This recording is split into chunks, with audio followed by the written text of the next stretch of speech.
Anyway, I'm a teacher as education. I've been working as a teacher for about 14 years, mainly older students. And then, I'm an educated teacher and also have another education and did something else early on in my life. So that's my background. And my job today is to tell you about the itslearning project that we actually call this implementation project. We've had itslearning since 2011, so for about 12 years.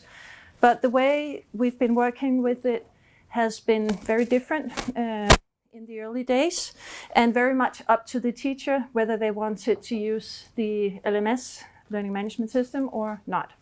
So if we look back in time, 6 years ago, this is what the student met when coming to TEC. A lot of different ways of teaching. What's really important for teachers here in Denmark is freedom of method. I want to do it my way. I want to use whatever material I like, which is somewhat fine, I guess. But then again, if you look at it through a student's eye, it might be quite confusing to know where to find the material. Where do I hand in papers? Where can I see what I'm supposed to learn? Very confusing if you have 5 teachers and one only works on the chalkboard, another one is in itslearning perhaps, a third one uses online platforms with online material. Very, very different ways of approaching the teaching and learning. So the students, they were confused.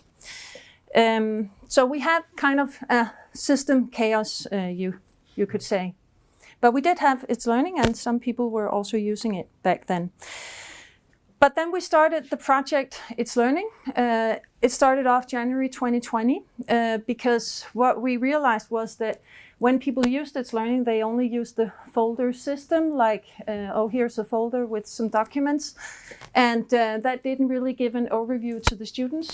So we wanted to use the planner tool that's in itslearning, where you can actually make it more visible, visualize the whole teaching plan for the day towards the students. And we wanted to ensure this uniformity, not doing the teaching in many different ways, but sort of trying to direct it more in one direction, but within a frame where the teacher still has their freedom of method. So we set the frame. I'll get back to the frame a little later. So we set a frame, and within that frame you have your freedom of method. We wanted one entrance for the students. So when you start at TEC, where's my teaching material? Where's all the stuff that I'm supposed to learn? Where do I hand in papers? One place. No matter what you use as a teacher, put it on itslearning. This is our learning management system. And from there, you can teach in whatever you like, whatever kind of material. And if it's an online material, you still link it into itslearning. So one entrance. We also wanted better use of systems because, as you heard before, we have a high dropout rate. If we use the system, if we feed it, we get data from it that we can use so we can follow the students' progression. And we haven't really done that much before, but it's actually a great system for the data. So we wanted to use more of the tools that provide us with this kind of data. And we also wanted our colleagues to start knowledge sharing, working more as a team. Maybe they are a team, but maybe some just come and they say hi, and then they go home when they're finished teaching, not having spoken with anyone during the day, not having shared material as a teacher. So we wanted them to cooperate more, to develop teaching material together. Yeah. And also the knowledge sharing was an important part of keeping the knowledge here at TEC. So it doesn't just follow the teacher. So whenever the teacher stops at TEC, then the knowledge is lost. So, yeah. What we decided to do was to make some masters, some templates in itslearning, and we actually have about 500 of those because we have the 21 educations. And then we made some masters, some templates in itslearning where the team sat down, made some masters with all the teaching materials that they found necessary for that specific education. and put them in its learning. Of course, there were also another goal here, less use of paper, more online material, so that if a student is ill, they can see online, what's the plan, what have I missed. And then we did this student satisfactory survey back in 2018, where we could see that there was actually a demand from the students that we paid attention to structure. There was a lack of structure. They were confused, like I mentioned before. They didn't know what was expected of them. What am I supposed to learn when you hand over this task to me? Where's the goal? So also to live up to that requirement, we decided to make these goals. And I mentioned the last one already. Question. Yeah. May I ask something? Yeah. When you talk about the masters, because yesterday we talked a lot about templates. We talked about templates being, let's call it a generic template that should look the same in all courses. A master, that's more than a template. That's more like that's specifically for that course, is it? Yeah. Yeah. So the template is the same, but the master then is more into what kind of course we're talking about. Yeah, and it can be a simple course, just one single course, like in Danish, for instance. But mainly here, it's for the whole course. When you want to be a mechanic, you start here and you finish here, and it's all of it in one master. Some of them might have 3 masters because they prefer taking something out, but mainly we have a master which is like from when you start until you finish. Right. Yeah, so covering several subjects in one master. Yep. I mentioned before the fixed frame. This is the frame, our policy for IT and learning, which we did because it was necessary. I think I show this about once a day, actually, to the teachers or managers. And if we look at the 2 boxes to the left, this is something which has been decided by Jacob as being one of them, the management team anyway, where they say that, well, over here to the left, these are the things that are indiscussable. This is something we have decided. So as a teacher here, your flexibility on having a say here is pretty low. We have an administrative system called Studie Plus, where we do all these things. And there are actually some learning management functions here, and we say, don't use them. Because then again, the student, if I have Ole, I have to hand in papers here. But if I have Pia, I have to do it over there. Confusing. Don't use that. One entry platform when it comes to learning, teaching and learning, which is itslearning, because that's what we've chosen here. And then we have some close integrations to other specific platforms, programs in close connection to itslearning. So everything that has to do with learning has to be in itslearning, indiscussable.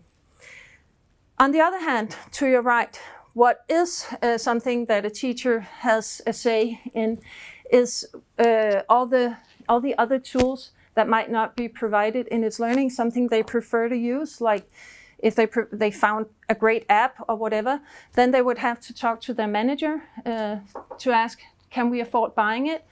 That's fine, you decide, freedom of method, but put it in itslearning, whatever you use. Basically, that's what this model says.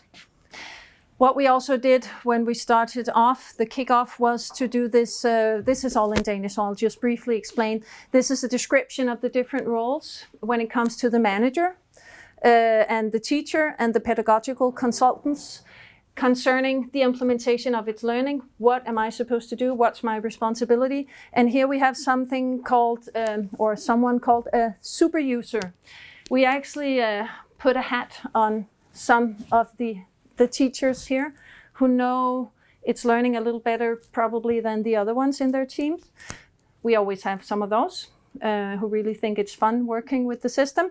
So we gave them this hat, you're a super user. Wow. Then they had administrative rights, and they were actually in close connection to the management in implementing the new structure with the masters, and this is how we're going to work with it, the plans, etc.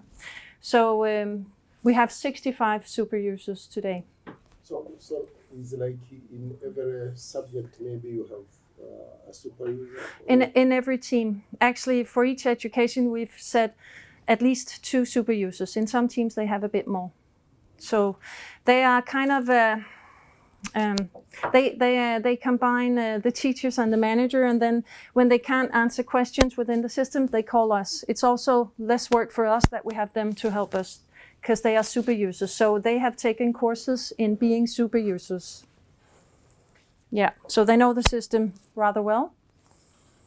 So they can help us implementing. Yeah. I also think that the threshold of asking a fellow teacher rather than calling the administration, she works for the administration of the school, is a bigger threshold than just going next door. That, you know, it's learning better than me. Can you explain blah, blah, blah, blah. Yeah, and then when the super user doesn't know, they call us. Yeah. So we teach them and they teach the teachers. Sometimes they call for us if they want help, but yeah. So we describe the role so that everyone knows what their part in it is. This is going a little more into details with the masters. This is just an example from the system. That's the locksmith education. So we did these masters where we have the plans instead of just folders with documents. As you mentioned before, we use the planner, where we also found out that, wow, we can also put in information that live up to the Danish regulation, which is, this is all in Danish, but here it says number of the course, which is some kind of formality that has to be described regarding the Danish regulation. So we put in some stuff that needed to be there. Also, it's nice for the students to know that this takes 5 days. You can build it up the way you want to build it up. This is day 1, day 2, day 3, day 4. It could also have been lesson 1, etc. And a description of what they're going to do, the learning goals, and then the resources and activities out there. So very much improvement of the overview for the student compared to how we used to work with it early on. Yeah. So in order to do that, the teachers have to sit down, decide what is it really that we teach. Oh, we teach the same? Okay, well, should we look at our material? Can we find something that we agree on and put it there? And then I'm going to drop down to the link, because this is something that we work with at the school, but by Danish law, you have to keep your learning plans public. So we put them on our website. And the thing is, what we used to do was to write maybe 10 pages of what are we doing, how are we doing it, what are we using, which took a lot of time, and it typically ended in the drawer. Now we can actually just link directly to our masters. So they are updated all the time because it's a link. So every time you change something in the master, which they do all the time, it's updated on the website. I want to show you an example. So let's move on to the website. It's not really there. Hvordan fileren er der nu lige, man gør det? Vi går ud. Det er hurtigere. Sorry about that. So here we are on one of the pages on our website where we have the local teaching plans. This is a short description of it, where you can see all our educations here. I'm just going to bend down so you can see them. And then if we look at, now we are here in Hvidovre, where all the mechanics are. And let's just take the first one. Then by law, you have to describe how do we work with differentiation, or how do we give feedback. And as you can see, we don't write much, because if you want to know into detail, you can just actually go into the courses themselves. And here you have an introduction with all the plans and all the subjects with all the numbers for all the subjects. And here, if you look at the plans. So here everything is. So no need to do the double work anymore. We can just link to the plans. And this is one of the messages for the teacher. You save time.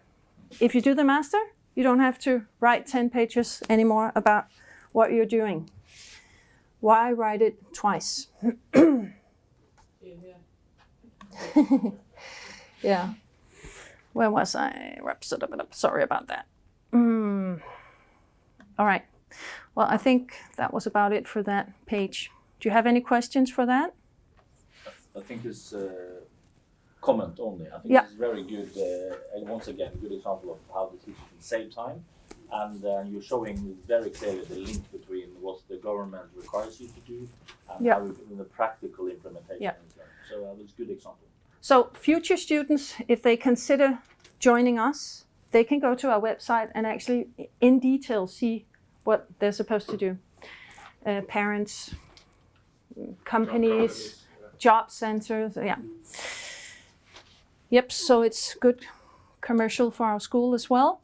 So we've been trying to explain the didactic model towards the teams, that we want them to sit down as a team, develop the master, try it out on the courses, get some experience from that. And here's the important part, and this is not quite working yet. The revision. Maintain the master. Not just do the master and then go do whatever, but do the master, put them on the courses, transfer them to the courses, get your experience, go back to the team, and make a revision of the master. Keep it updated, otherwise it's a dead master. This is very crucial if you're working with masters. And that requires that this master is actually something you talk about at team meetings. And this is difficult because that demands for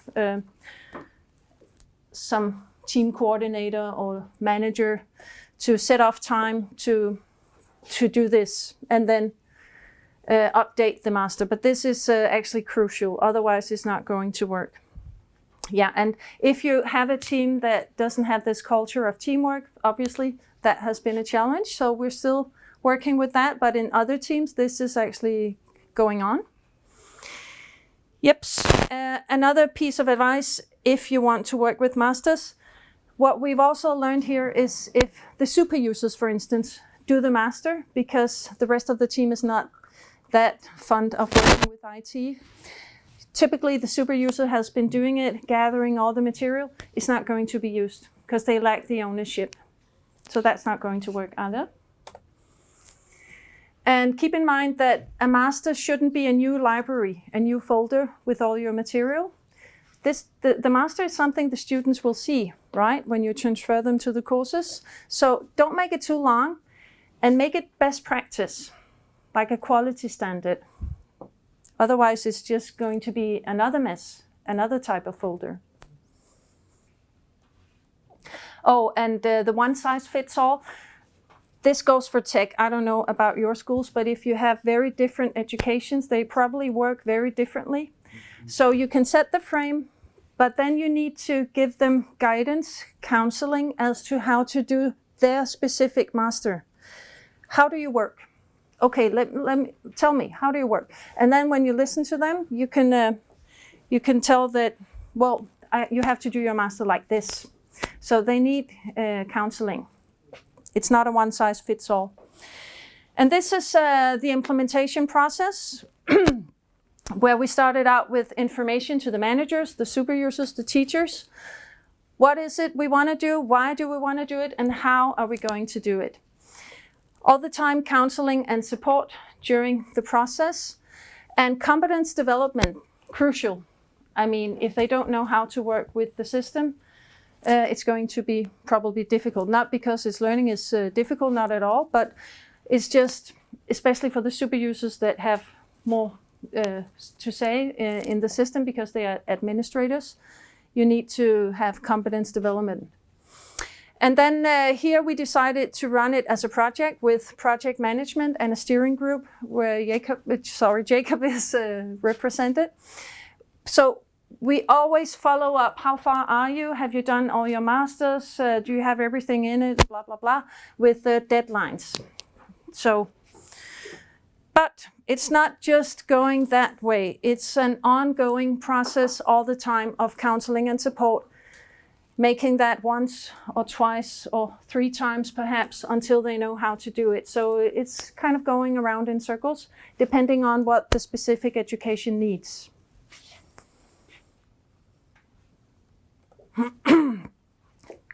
I'm finishing up here with my 3 last slides.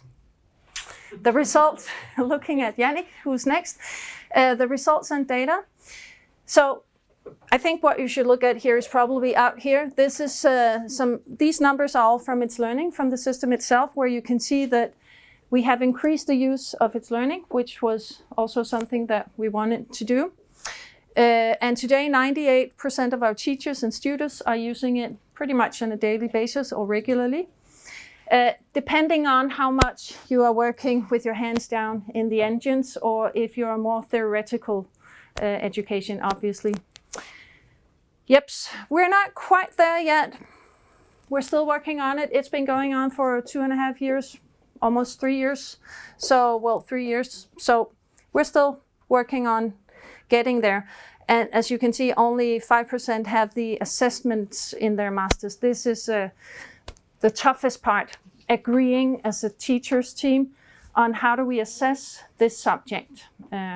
This is difficult, so that takes time. And the conclusion, if we don't have a strategy and an implementation plan that we pursue, we don't succeed. You mentioned that as well.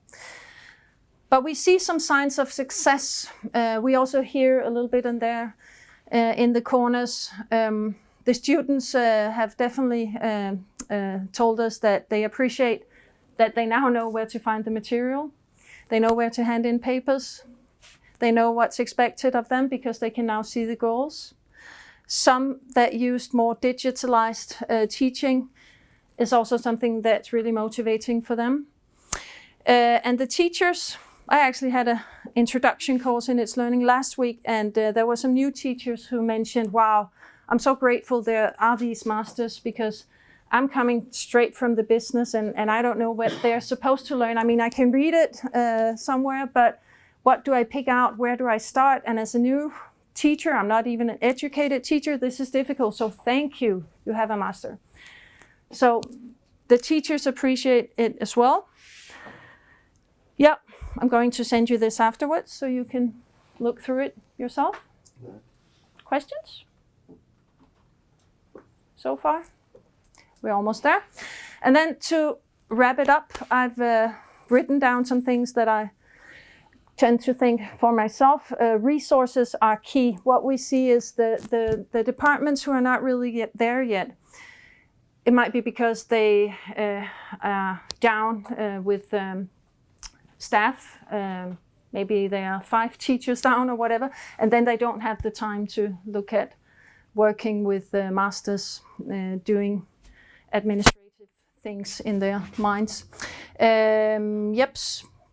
And another important thing is that you have this kickoff, as I mentioned before, where you give the information and focus on the values and keep telling that story. What is it we do? Why do we do it? And how? And always focus on the values. What's in it for the teachers? What's in it for the students? Why do we do this? And the clear roles and tasks. And be very specific and concrete. That's just an advice, so that it's not just some blah, blah, blah, but I know exactly what to do. What's expected of me. And project management has been important here. The persistency, keeping on following up. Oh, last month we decided to hook up again. How far are you? Keep following up. And the competence development of staff. Know your system. And if you don't know it, get some courses. And the support and counseling along the work in progress, crucial. Right, Yannick? Yeah. Yeah. Yep. And also the one size fits all.